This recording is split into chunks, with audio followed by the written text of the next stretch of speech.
बोलो श्री सत्यनारायण भगवान की जय। मैं हूं नेहा और आप सभी का स्वागत करती हूं अपने भक्ति चैनल पर। आज आप सभी सुनेंगे श्री सत्यनारायण भगवान की संपूर्ण कथा। साथ ही जानेंगे श्री सत्यनारायण व्रत की सरल पूजा विधि, महत्व। हमारे हिंदू धर्म में भगवान विष्णु की पूजा का विशेष महत्व बताया गया है। खास तौर पर जब आप किसी विशेष अवसर पर भगवान विष्णु जी का पूजन अपनी पूरी श्रद्धा और भाव से करते हैं तब विष्णु भगवान की विशेष कृपा प्राप्त होती है। इसलिए हर महीने की एकादशी, बृहस्पतिवार और पूर्णिमा के दिन भगवान विष्णु की पूजा व कथा सुनी जाती है। भगवान विष्णु के अवतार श्री सत्यनारायण भगवान का पूजन किया जाता है। भगवान विष्णु के इस पूजन के दौरान लोग सत्यनारायण भगवान की कथा को पढ़ते अथवा सुनते हैं। श्री सत्यनारायण भगवान की कथा को पुराणों और व्रत में बहुत ही ज्यादा महत्व बताया गया है। ऐसा माना जाता है कि जो लोग इस कथा को सुनते हैं उनकी समस्त मनोकामनाएं पूर्ण होती हैं। भगवान श्री सत्यनारायण को भगवान विष्णु का रूप माना जाता है। शास्त्रों में श्री सत्यनारायण की पूजा का अर्थ है सत्य के नारायण के रूप में पूजा करना। किसी भी शुभ कार्य में, किसी के भी जन्मदिन या फिर विशेष शुभकामनाओं की पूर्ति होने के बाद भी श्री सत्यनारायण का व्रत एवं कथा की पूजा की जाती है। भगवान श्री सत्यनारायण का व्रत उल्लेख स्कंद पुराण में मिलता है। स्कंद पुराण में भगवान विष्णु ने नारद को यह कथा सुनाई थी और इस व्रत का महत्व भी बताया था। यदि आप घर पर खुद से श्री सत्यनारायण का व्रत करना चाहते हैं तो यह आपके लिए कई तरह से फायदेमंद हो सकता है। श्री सत्यनारायण का कथा का पाठ घर पर करने से घर में सकारात्मक ऊर्जा का प्रवाह रहता है और यह पाठ सभी सदस्यों के मन में श्रद्धा का भाव जगाता है। लेकिन इस कथा के लिए आप कुछ नियमों का पालन जरूर करें जिससे विष्णु जी की कृपा पूर्ण रूप से आपको प्राप्त हो सके। श्री सत्यनारायण भगवान व्रत की पूजन सामग्री।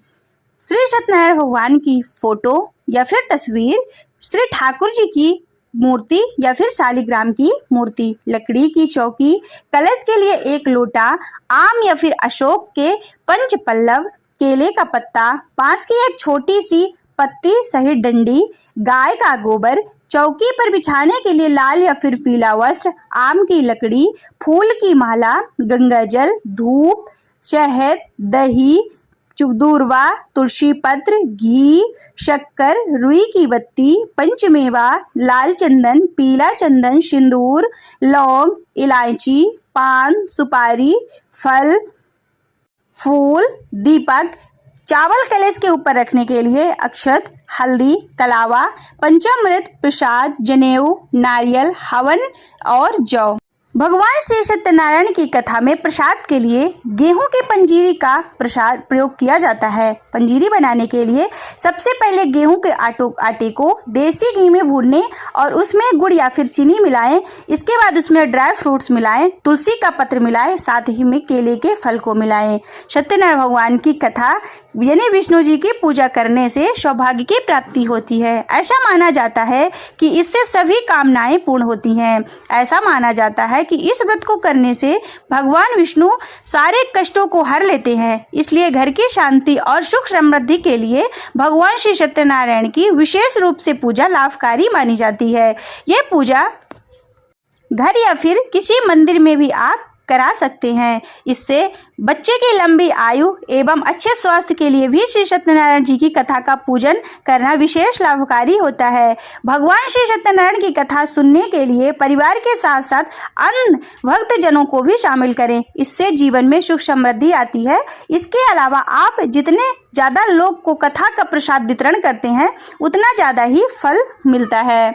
आइए जानते हैं श्री सत्यनारायण भगवान व्रत की पूजा विधि। इस दिन सबसे पहले ब्रह्म मुहूर्त में उठकर सुबह स्नान करें और श्री सत्यनारायण की पूजा एवं व्रत का संकल्प लें। भगवान श्री सत्यनारायण की कथा किसी भी शुभ कार्य या फिर किसी अन्य दिनों में ब्राह्मण को बुलाकर आप सुन सकते हैं। अगर कोई ब्राह्मण ना मिले तो खुद भी आप पूजा करके और घर पे ही आप कथा सुन सकते हैं। लेकिन आप ये पूजा पूर्णिमा के दिन करें तो बहुत ही शुभ फलदायी होता है। पूर्णिमा के दिन शाम के समय स्नानादि से निवृत्त होकर पूजा स्थान को आसन पर बैठ जाएं तथा उसके बाद पूजा वाली जगह को रंगोली बनाएं। उसके बाद एक लकड़ी की चौकी रखें। फिर चौकी के ऊपर केले का पत्ता रखकर उस पर शालिग्राम भगवान को एवं ठाकुर जी को विराजमान करें। चावल से नवग्रह बनाएं। उसके बाद साथ ही गौरी गणेश जी को विराजें। कलश रखें। कलश में गंगा जल और स्वच्छ जल डालें। उसके ऊपर आम के पल्लव रखें। फिर उसके अंदर चावल से भरी हुई कटोरी रखें।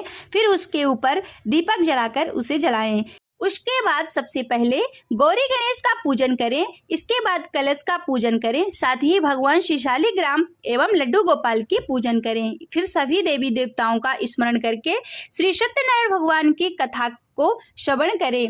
हाथ में अक्षत फूल लेकर पूजन की शुरुआत करें तथा उसके बाद श्री सत्यनारायण भगवान की कथा का श्रवण करें। इति श्री सत्यनारायण व्रत कथा पहला अध्याय। एक समय नवमी शारण्य तीर्थ में शौनकादिक 88,000 ऋषियों ने श्री सूत जी से पूछा कि हे प्रभु, कलयुग में वेद विद्या रहित मनुष्यों को प्रभु भक्ति किस प्रकार मिलेगी तथा उनका उद्धार कैसे होगा। इसलिए हे मुनि श्रेष्ठ, कोई ऐसा तप कहिए जिससे थोड़े समय में कुछ पुण्य प्राप्त होए तथा मनवांछित फल मिले। यह कथा सुनने की हमारी इच्छा है। सर्वशास्त्र ज्ञाता श्री सूत जी महाराज बोले कि हे वैष्णवों में पूज्य, आप सबने सर्व प्राणियों के हित की बात पूछी है। अब मैं उस श्रेष्ठ व्रत को आप लोगों से कहूँगा जिस व्रत को नारद जी ने लक्ष्मी नारायण भगवान से पूछा था और श्री लक्ष्मीपति ने मुनि श्रेष्ठ नारद जी से कहा था। सो ध्यान से सुनो। एक समय योगी राज नारद जी दूसरों के हित की इच्छा से अनेक लोकों में घूमते हुए मृत्यु लोक में पहुँचे। वहाँ बहुत योनियों में जन्मे हुए प्रायः सभी मनुष्यों को अपने कर्मों द्वारा अनेकों दुखों से पीड़ित देखकर किस यत्न के करने से निश्चय ही इनके दुख का नाश हो सकेगा, ऐसा मन में सोचकर विष्णु लोक को गए। वहाँ श्वेत वर्ण और 4 भुजाओं वाले देवों के ईश नारायण का, जिनके हाथों में शंख चक्र गदा और पद्म थे तथा वनमाला पहने हुए थे, देखकर स्तुति करने लगे। हे भगवान, आप अनंत शक्ति से संपन्न हैं। मन तथा वाणी भी आपको नहीं पा सकती। आपका आदि मध्य और अंत नहीं है। निर्गुण स्वरूप सृष्टि के आदि भूत भक्तों के दुखों को नष्ट करने वाले हो। आपको मेरा नमस्कार है। नारद जी से इस प्रकार की यह स्तुति सुनकर विष्णु भगवान बोले, हे मुनि श्रेष्ठ, आपके मन में क्या है? आपका यहाँ किस काम से आगमन हुआ है? निसंकोच कहो। तब नारद मुनि बोले, मृत्यु लोक में सब मनुष्य जो अनेक योनियों से पैदा हुए हैं, अपने अपने कर्मों द्वारा अनेक प्रकार के दुखों से दुखी हो रहे हैं। हे नाथ, मुझ पर दया रखते हो तो बतलाइए कि उन मनुष्यों के सब दुख थोड़े ही प्रयत्न से कैसे दूर हो सकते हैं। श्री भगवान बोले कि हे नारद, मनुष्यों की भलाई के लिए तुमने यह बहुत ही अच्छी बात पूछी है। जिस कारण के करने से मनुष्य मोह से छूट जाता है, वह मैं कहता हूँ। सुनो, बहुत ही पुण्य देने वाला स्वर्ग तथा मनुष्य लोक दोनों में दुर्लभ एक है। आज मैं प्रेमवश होकर तुम्हारे से कहता हूँ। सत्यनारायण जी का व्रत अच्छी तरह विधि विधान पूर्वक करके मनुष्य तुरंत ही यहाँ से सुख भोग कर मरने के बाद मोक्ष को प्राप्त होता है। श्री भगवान के वचन को सुनकर नारद मुनि बोले कि यह व्रत का क्या फल है, क्या विधान है और किसने इस व्रत को किया है और किस किस दिन इस व्रत को करना चाहिए, विस्तार से कहो। श्री भगवान बोले, दुख शोक आदि से दूर करने वाला, धन धान्य को बढ़ाने वाला, सौभाग्य तथा संतान को देने वाला, सब स्थानों पर विजय करने वाला, भक्ति और श्रद्धा के साथ किसी भी दिन मनुष्य श्री सत्यनारायण भगवान की शाम के समय ब्राह्मणों और बंधुओं के साथ धर्म परायण होकर पूजा करें। भक्ति भाव से सवाया दे, नैवेद्य केले का फल, घी, दूध और गेहूं का चूर्ण लेवे। गेहूं के अभाव में साठी का चूर्ण, शक्कर आदि गुड़ तथा आदि भक्षण चीजें योग्य पदार्थ जमा करके सवाया पर अर्पण कर देवे तथा बंधुओं सहित भोजन करावें।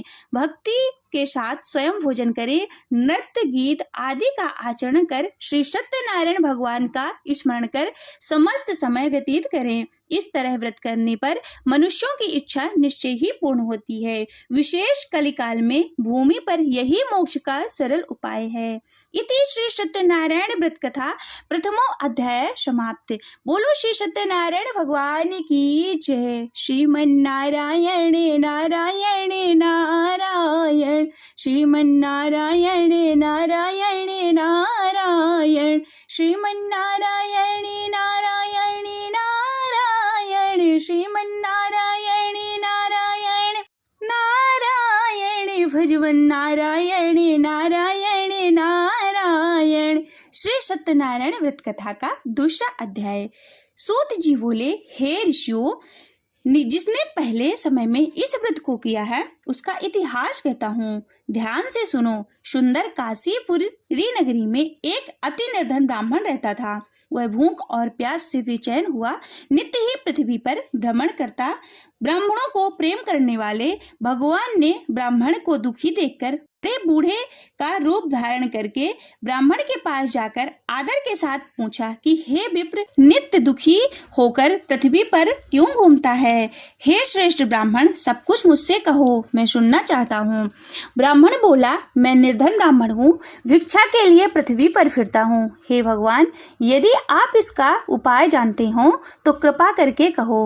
वृद्ध ब्राह्मण बोला कि श्री सत्यनारायण भगवान मनोवांछित फल देने वाले हैं, इसलिए हे ब्राह्मण, तू उनका पूजन कर, जिसके करने से मनुष्यों के सभी दुखों से मुक्त हो जाते हैं। ब्राह्मण को व्रत का सारा विधान बतलाकर बूढ़े ब्राह्मण का रूप धारण करने वाले श्री सत्यनारायण भगवान वहां से अंतर्ध्यान हो गए। जिस व्रत को वृद्ध ब्राह्मण ने बताया है मैं उसको करूंगा, यह निश्चय करने पर उसे रात को नींद भी नहीं आई।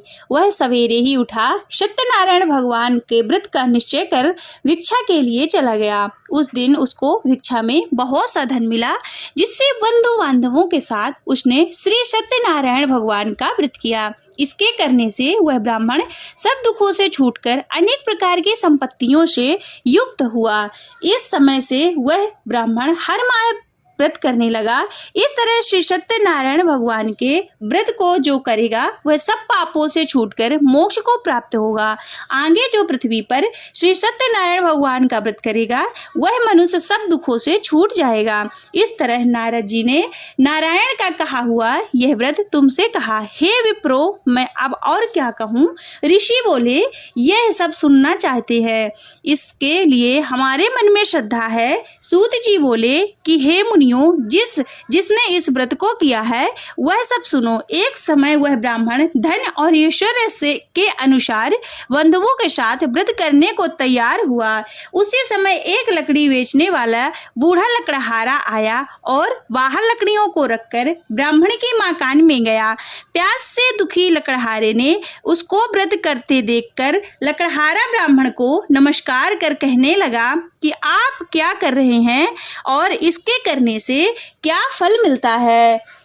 कृपा करके मुझसे कहो। ब्राह्मण ने कहा, सब मनोकामनाओं को पूर्ण करने वाला यह श्री सत्यनारायण भगवान का व्रत, इनकी कृपा से मेरे यहाँ धन धान आदि की वृद्धि हुई है। ब्राह्मण से इस व्रत के बारे में जानकर लकड़हारा बहुत ही प्रसन्न हुआ।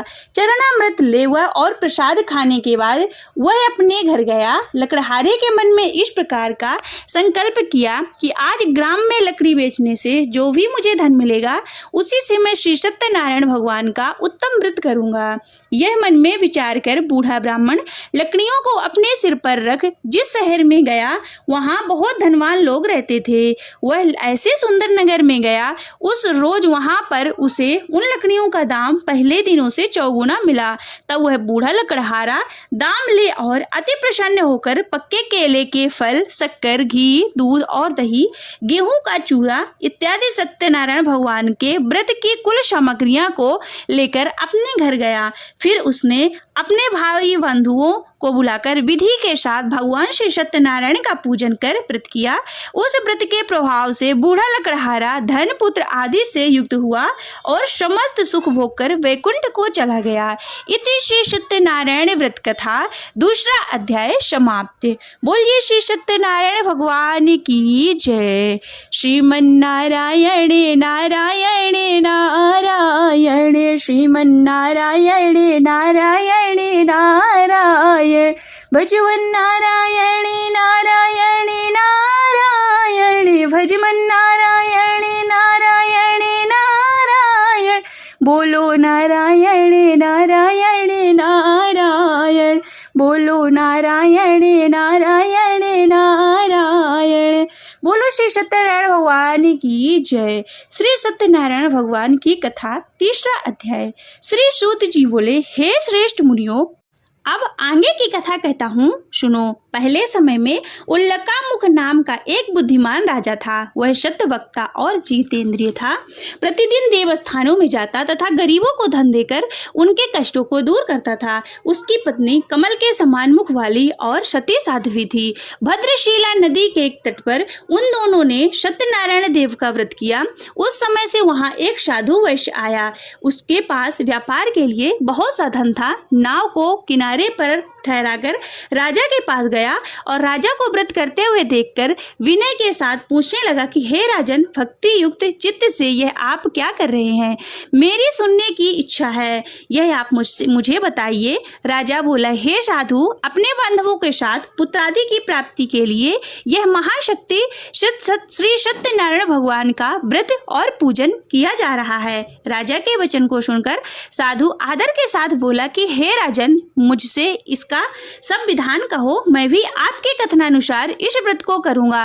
मेरी भी कोई संतान नहीं है और इससे निश्चय ही होगी। राजा से यह सब विधान सुन व्यापार से वृद्धि हो आनंद के साथ घर गया। साधु ने अपनी स्त्री से संतान देने वाले इस व्रत का समाचार सुनाया और कहा कि जब मेरी संतान होगी तब मैं इस व्रत को करूंगा। साधु ने ऐसे वचन अपनी पत्नी लीलावती से कहे। एक दिन उसकी स्त्री लीलावती पति के साथ आनंदित हो सांसारिक धर्म से प्रवृत्त होकर श्री सत्यनारायण भगवान की कृपा से गर्भवती हो गई तथा 10वें महीने में उसके एक सुंदर कन्या को जन्म दिया। कन्या दिन पर इस तरह बढ़ने लगी जैसे शुक्ल पक्ष का चंद्रमा बढ़ता है।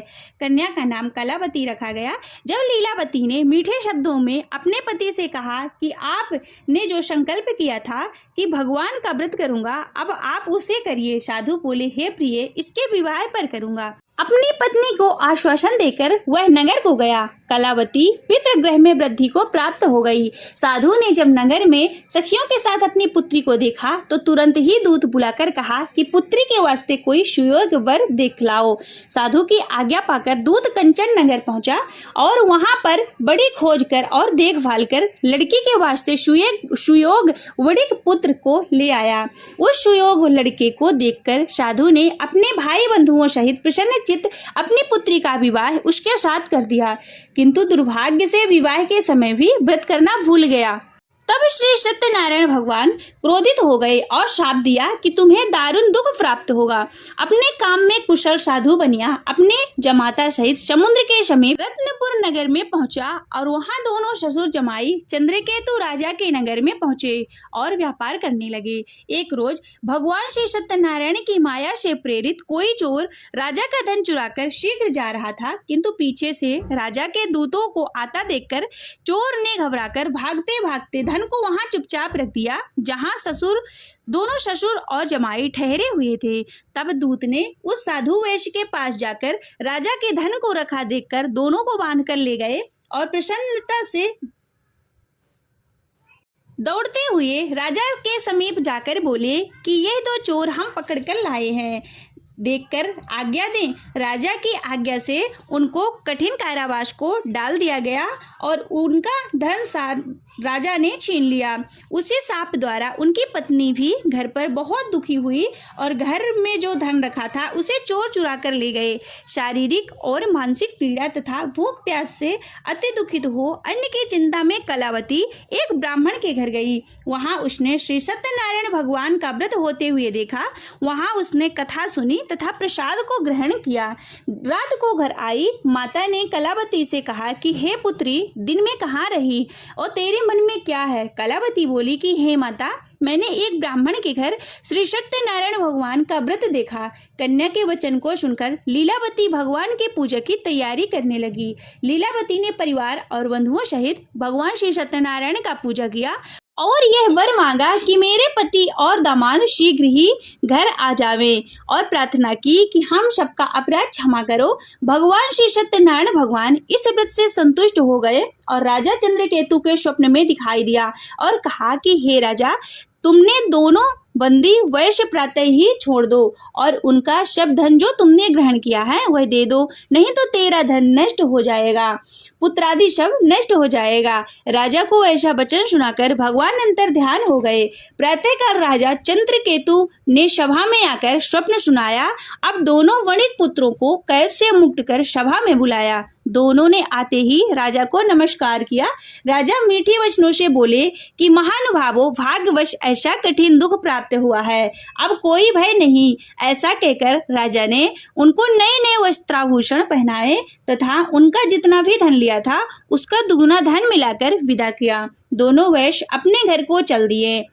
इति श्री सत्यनारायण व्रत कथा तृतीय अध्याय समाप्त। बोलो श्री सत्यनारायण भगवान की जय। श्रीमन्नारायण नारायण नारायण, श्रीमन्नारायण नारायण नारायण, भजमन्नारायण नारायण नारायण, भजमन्नारायण नारायण नारायण। बोलो नारायण नारायण नारायण, बोलो नारायण नारायण नारायण। बोलो श्री सत्यनारायण भगवान की जय। श्री सत्यनारायण भगवान की कथा चौथा अध्याय। श्री सूत जी बोले, वैश्य ने मंगलचार करके यात्रा आरंभ की और अपने नगर को चला। उनके थोड़ी दूर पहुंचने पर दंडी वेशधारी श्री सत्यनारायण भगवान ने उनसे पूछा कि हे साधु, तेरी नाव में क्या है? अभिमानी वणिक हंसता हुआ बोला कि हे दंडी, आप ऐसा क्यों पूछ रहे हैं? क्या धन लेने की इच्छा है? मेरी नाव में तो वेल तथा पत्ते आदि भरे हैं।